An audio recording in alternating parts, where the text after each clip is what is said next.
Алло, господин президент. Değerli dostum, nasılsınız, iyi misiniz? Отлично, все очень хорошо. Я звоню вам с борта трубоукладчика прямо с Черного моря.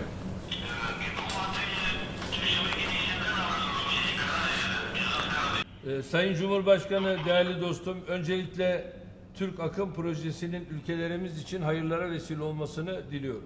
Siz değerli dostumun şahsında törende hazır bulunanlara, bu tarihi projeye emek verenlere ve Rus halkına en kalbi selamlarımı sunuyor. Sizleri de sevgiyle selamlıyorum. Bu projeler ekonomik ve siyasi ikili ilişkilerimiz açısından da karşılıklı bağımlılığı tesis eden ve ilişkilerin sigortası olan müstesna bir yere sahip. Başta doğalgaz projeleri olmak üzere ülkelerimiz arasındaki enerji projeleri yaklaşık 30 yıldır enerji arz güvenliğimizin önemli ve güvenilir bir parçasıdır.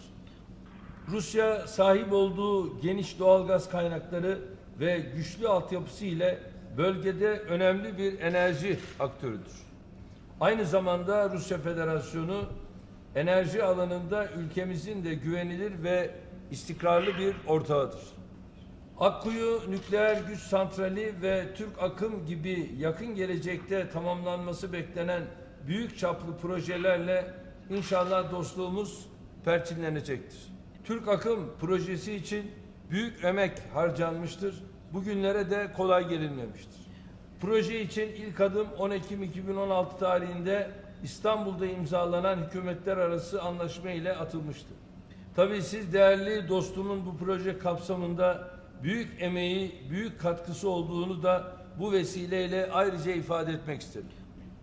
Türk akımı sayesinde halihazırda Batı hattı ve Mavi akım hattı üzerinden ülkemize gelen Rus doğal gazının herhangi bir ülkenin iletim sistemine bağımlı olmadan doğrudan Türkiye'ye iletilmesi sağlanacaktır.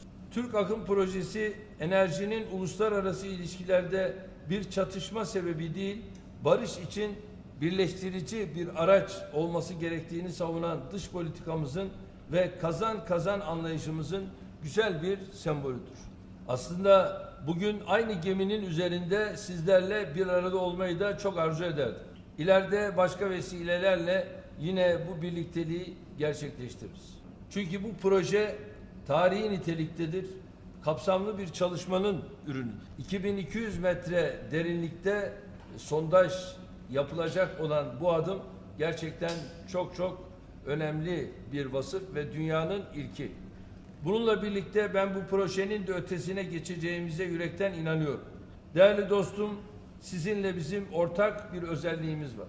Bizler çıtayı yükseltmeyi seven liderleriz. Zira ülkelerimizin, insanlarımızın ve ortak coğrafyamızın daha iyisini hak ettiğini düşünüyoruz. Önümüzdeki dönemde çok daha kapsamlı, çok daha büyük projelere de birlikte imza atacağız. Sözlerimi bitirirken bu süreçte emeği geçen herkese teşekkür ediyorum. Türk Akım Projesi'nin bu alanda girişimlerimizin ülkelerimize ve bölgemize hayırlar getirmesini temenni ediyorum. Ben de çok teşekkür ediyorum ve özellikle de bu süreci yakın takipte birlikte sürdüreceğiz.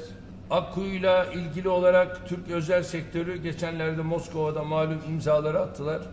Şimdi Çin tarafını da bekliyoruz. Onların da geçenlerde geldiler. Türkiye'de kendileriyle ben de görüştüm. Öyle zannediyorum ki kısa zamanda onlar da bu işi bitirecekler. Böylece Akkuyu'da hızlandırma fırsatını bulmuş olacağız. Diğer birçok konular için de daha sonra görüşmek üzere. Ben de sizlere iyi günler diliyorum. Bütün arkadaşlarımıza çok teşekkürler. Selamlar. Спасибо.